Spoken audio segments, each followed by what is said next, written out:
Assalamualaikum warahmatullahi wabarakatuh. Adik-adik yang saya hormati, selamat pagi. Kita berjumpa lagi dalam acara Caraka 2020. Nah, selamat datang saya ucapkan kepada adik-adik. Nanti kalian akan mengikuti Caraka kurang lebih 3 hari, mulai hari Sabtu ini sampai hari Senin pagi. Nah, adik-adik, nanti saya akan menyampaikan materi tentang kepenegaan. Siapa dan bagaimana sih pramuka penegak itu? Adik-adik perlu ketahui bahwa adik-adik ini sudah lulus SMP dan sudah lulus penggalang, akan masuk ke penegak. Nah, sebelumnya dalam acara Caraka ini adalah salah satu proses penerimaan tamu kepenegaan, bahwa adik-adik ini sudah menjelang atau memasuki masa pramuka sebagai anggota pramuka penegak. Nah, adik-adik akan lebih jelasnya nanti akan saya sampaikan tentang kepenegaan itu apa.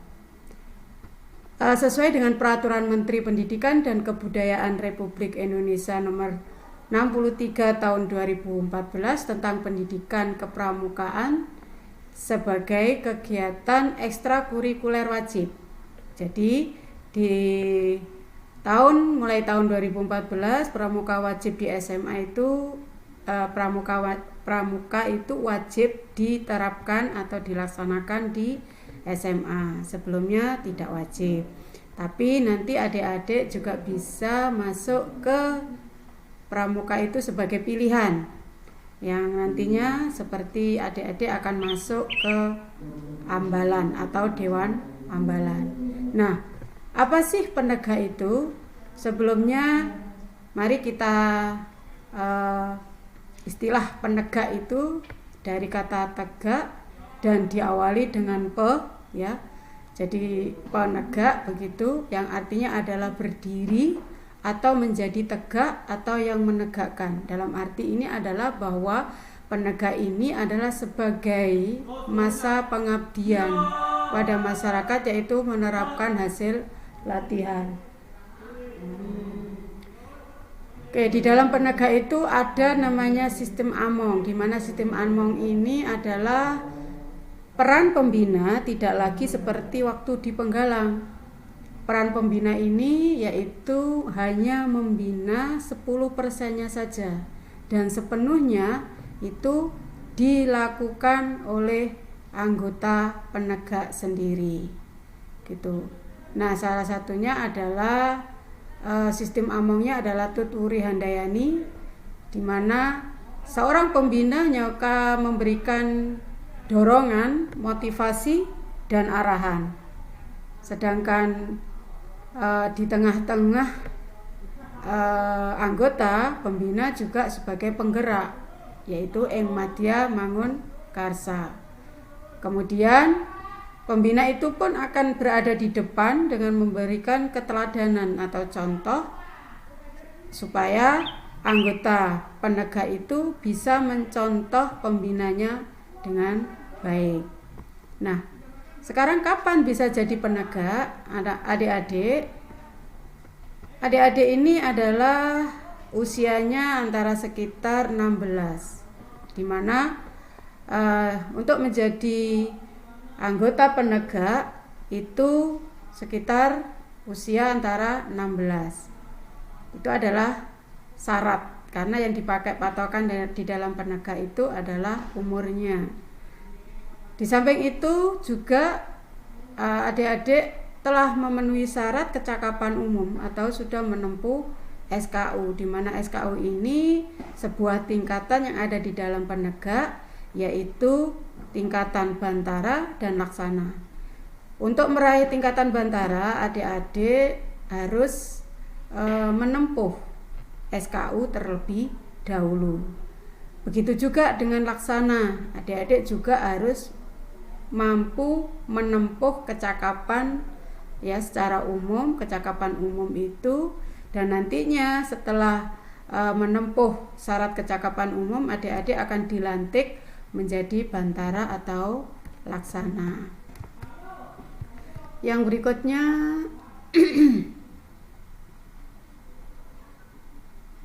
bagaimana sih jadi penegak? Jadi penegak, adik-adik harus menjadi tamu penegak terlebih dahulu. Nah, tamu penegak ini sebenarnya adalah minimal 3 bulan selama menjadi tamu penegak, di mana adik-adik akan diberi kesempatan untuk menyesuaikan diri dengan adat istiadat yang berlaku di ambalan tersebut. Di dalam penegak itu ada namanya ambalan, ya, hanya di penegak saja yang namanya ambalan, di mana ambalan ini nanti yang akan menjadi pengurus di dalam kegiatan kepramukaan tingkat penegak. Nah, anggota penegak yang lainnya atau anggota ambalan yang lainnya diberi kesempatan untuk mengenal dan menilai tamu penegaknya apakah layak atau tidak di dalam meneruskan menjadi seorang anggota penegak, apalagi sudah menempuh peningkatan batara maupun laksana. Nah, tamu penegak menjadi calon penegak dilaksanakan dengan upacara yang sederhana, upacara pelantikan, sebagai bukti bahwa untuk mengambil sumpah janjinya bahwa kalian sudah mengikrarkan sebagai penegak bantara maupun laksana. Yang berikutnya, penegak itu ada di mana sih? Nah, tadi sudah saya sebutkan bahwa penegak hanya ada di tingkat SMA, ya. Wadah pembinaannya dalam kepenegaan yaitu ambalan. Nah, tadi yang saya sampaikan bahwa penegak itu hanya ada ambalan, ya. Dewan ambalan sebagai pelaksana operasionalnya pramuka penegak. Yang berikutnya racana. Racana itu biasanya berada di perguruan tinggi, tapi ya itu antara umur 20 ke atas.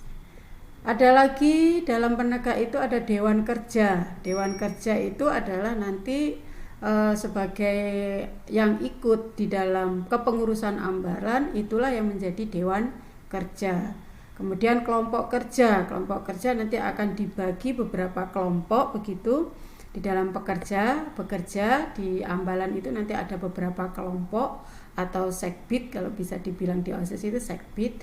Nah, ini ada tekspram, bagian liteh, bagian litbang, ya, bagian kerohanian, dan bagian dari giatop atau seksi giat. Ada sangga kerja. Nah, sangga kerja juga seperti itu, seperti ini ada acara caraka. Nah, ini juga harus ada sangga kerjanya, ya. Sangga kerja itu sama dengan ketua panitia, di mana istilah di pramuka namanya sangga kerja. Jadi nanti kalau ketua pelaksana kegiatan itu namanya ketua sangga kerja.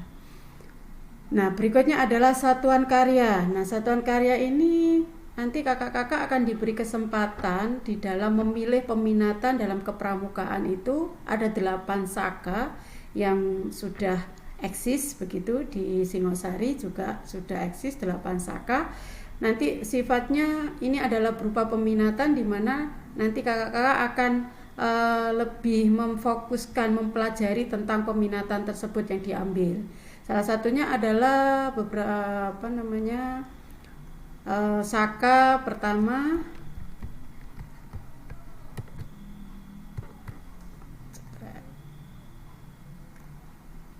saka bahari. Nah, di sini minat kelautan. Saka bakti usada minat pelayanan kesehatan. Ya, nanti yang kepingin ke bagian kesehatan bisa ikut saka bakti usada untuk memperdalam materinya atau keilmuannya tentang kesehatan.